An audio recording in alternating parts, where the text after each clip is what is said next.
ಆತ್ಮೀಯ ರೈತ ಬಾಂಧವರೇ, ತಮಗೆಲ್ಲರಿಗೂ ನಮಸ್ಕಾರ. ನೀವು ಇಲ್ಲಿ ನೋಡ್ತಿರುವ ವ್ಯಕ್ತಿ ಮಹಬೂಬ್ ಪಾಷಾ ಅವರು. ನಮ್ಮ ತಳಕಲ ಗ್ರಾಮದ ಒಂದು ಹೊಸ ಕೃಷಿಯಲ್ಲಿ ಸಾಧನೆ ಮಾಡಿದಂಥ ರೈತರು.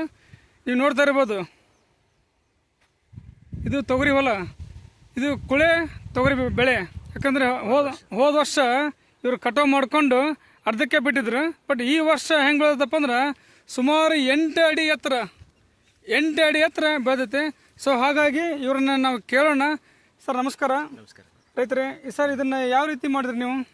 ಅಂದರೆ ಇದಕ್ಕೆ 2 ವರ್ಷದ ಪ್ರಿಪ್ರೇಷನ್ ಮಾಡಿದ್ದೀವಿ ರೀ. ಹೋದ ವರ್ಷ ಇದರ ಅಂತರ ಬೆಳೆಯಾಗಿ ಬೆಳೆದಿವಿ ರೀ. ಹೆಸರು ವಿತ್ ತೊಗರಿ. ಹೆಸರನ್ನು ಒಂದು 60,000 ರೂಪಾಯಿ ಹೆಸರು ಆದವು ರೀ. 15 ಕ್ವಿಂಟಲ್ ತೊಗರಿ ಆಯ್ತು ರೀ. ಹಂಗಾಗಿ ನಾವು ಕಟಾವು ಮಾಡಿ ಬುಟ್ಟಿಂದ ಹೊಳ್ಳಿ ಸಿಗುತ್ತು. ಈಗ ಮತ್ತೆ 2ನೇ ಕಾಪಿಗೆ ರೆಡಿ ಆಗೈತೆ ಸರ್ ತೊಗರಿ. ಸರ್ ಇದು ನಿಮಗೆ ಯಾರು ಹೇಳಿದ್ರಿ ಈ ಥರ ಮಾಡ್ಬೋದ್ರಿ, ಮಾಡಿದ್ರೆ ಇದಾಗುತ್ತೆ ಅಂತ ಹೇಳಿದೆ? ಯಾರು ಹೇಳಿದ್ರು ಸರ್? ಇದು ನಮ್ಮ ಅಪ್ಪರ ಅನುಭವದಿಂದ ಹೇಳಿದ್ದಾರೆ. ಹೌದ್ರಿ? ಹ್ಞೂ ರೀ. ಸರ್ ಇದು ಈಗ ಇದಕ್ಕೆ ಏನೇನು ಮಾಡಿದ್ರೆ? ಮತ್ತೆ ಸ್ಪ್ರೇ ಮಾಡಿದ್ರೆ ಮತ್ತೆ ಬೇರೆ ಬೆಳೆಗಳನ್ನ ಬೆಳೆದಿದ್ದಾರೆ ಈಗ ಮತ್ತೆ ಹೊಳ್ಳಿ ಅಲಸಂದಿ ಹಾಕಿವ್ರಿ. ಹೌದ್ರಿ? ಅಲಸಂದಿ ಆ ಕಡೆ ಹೆಸರು, ಆಮೇಲೆ ಮೆಕ್ಕೆಜೋಳ ಐತೆ ಸರ್ ಆ ಕಡೆ. ಸರ್ ಅಂತರ ಇದು ಒಂದು 12 ಫೀಟ್ ಐತಿ ಸರ್. 12 ಫೀಟ್ ಒಂದು ಹಾಕಿದ್ದಾರೆ ಸರ್. ಭಾಳ ತುಂಬ ಖುಷಿ ಅನ್ಸುತ್ತೆ. ಯಾಕಂದರೆ ನಮ್ಮ ರೈತರು ಈ ಥರ ಮಾಡ್ಬೇಕು. ಯಾಕಂದರೆ ಭಾಳ ಖರ್ಚು ಕಡಿಮೆ ಆಗುತ್ತೆ ಸರ್. ಇದರಿಂದ ನಿಮ್ಗೆ ಲಾಭ ಆಗುತ್ತೆ. ಈಗ ಈ ವರ್ಷ ಬೀಜದ್ದು ಗೊಬ್ಬರದ್ದು ಆಮೇಲೆ ಬಿತ್ತಿದ್ದು ಉಳಿದೈತೆ ಸರ್ ಈ ವರ್ಷ. ಹೌದಲ್ರಿ? ಭಾಳ ಚಲೋ ಐತ್ರಿ. ರೈತ ಬಾಂಧವರೇ, ತಾವೆಲ್ಲ ನೋಡಿ, ಈ ಹೊಲ ನೋಡಿ, ತೊಗರಿ ನೋಡ್ರಿ. ಈ ಪ್ರೆಸೆಂಟ್ ಎಲ್ಲರೂ ಬಿತ್ತನೆ ಮಾಡಿ ಸುಮಾರು 1.5-2 ಅಡಿ ಅಷ್ಟೇ ಎತ್ತರ ಇದೆ. ಬಟ್ ಇವ್ರ ಹೊಲ ನೋಡ್ರಿ 8 ಅಡಿ ಎತ್ತರ ಇದೆ. ಸೊ ಎಲ್ಲ ರೈತರಿಗೆ ಮನವಿ ಮಾಡ್ಕೊಂಡು ಏನಪ್ಪ ಅಂತಂದರೆ, ತಾವು ಕೂಡ ತಮ್ಮ ತೊಗರಿ ಹೊಲವನ್ನು ಇದೇ ರೀತಿ ಕಟಾವು ಮಾಡಿ ಬಿಟ್ಟನಪ್ಪ ಅಂದ್ರೆ ಮುಂದೆ ವರ್ಷಕ್ಕೆ ಚೆನ್ನಾಗಿ ಬೆಳಿತೈತಿ, ಉತ್ತಮ ಇಳುವರಿ ಬರ್ತಾ.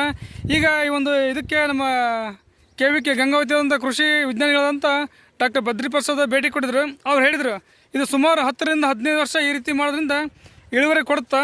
ಸೊ ಹಾಗಾಗಿ ಪ್ರತಿ ವರ್ಷ ಇದನ್ನು ಕಟಾವು ಮಾಡಬೇಕು ಅಂತ ಹೇಳಿದ್ದಾರೆ. ಸೊ ಹಾಗಾಗಿ ಈ ರೈತರು ಇವತ್ತು ನಮ್ಮ ತಳಕಲ್ ಗ್ರಾಮಕ್ಕೆ ಈ ತೊಗರಿ ಬೆಳೆಯಲ್ಲಿ ಮಾದರಿಯಾಗಿದ್ದಾರೆ.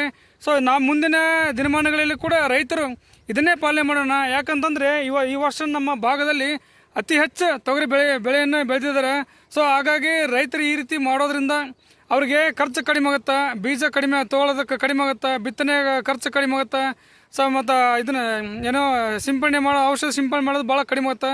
ಸೊ ಹಾಗಾಗಿ ಇದನ್ನು ಈ ರೀತಿ ಮಾಡೋದ್ರಿಂದ ಉತ್ತಮ ಲಾಭ ಆಗುತ್ತಾ. ಬಟ್ ನಮಗೆ ಏನಪ್ಪ ಅಂತಂದರೆ, ಕಳೆದ ವರ್ಷ ಇವರು 2 ಎಕರೆ ಹೊಲದಲ್ಲಿ 15 ಕ್ವಿಂಟಲ್ ಬೆಳೆದಿದ್ದಾರೆ. ಸೊ ಈ ವರ್ಷ ತುಂಬ ಯಥೇಚ್ಛವಾಗಿ ಬೆಳೆದೈತಿ. ಬಟ್ ಇದ್ರ ಬಗ್ಗೆ ಇಳುವರಿ ಏನು ಬರ್ತಾ ಅನ್ನೋದನ್ನು ಮುಂದಿನ ದಿನಮಾನಗಳು ನೋಡೋಣ. ಒಂದು ವೇಳೆ ಇಳುವರಿ ಚೆನ್ನಾಗಿ ಬಂತಪ್ಪ ಅಂದರೆ ಇವರು ಇಡೀ ನಮ್ಮ ಕೊಪ್ಪಳ ಜಿಲ್ಲೆಗೆ ಮಾದರಿ ರೈತರಾಗ್ತಾರೆ. ಸೊ ಹಾಗಾಗಿ ಇಳುವರಿ ಚೆನ್ನಾಗಿ ಬರಲಿ ಅಂತ ಕೂಡ ನಾನು ದೇವರಲ್ಲಿ ಮತ್ತು ಇದು ಮಳೆಯಲ್ಲಿ ಪ್ರಾರ್ಥನೆ ಮಾಡ್ತೇನೆ. ಧನ್ಯವಾದಗಳು.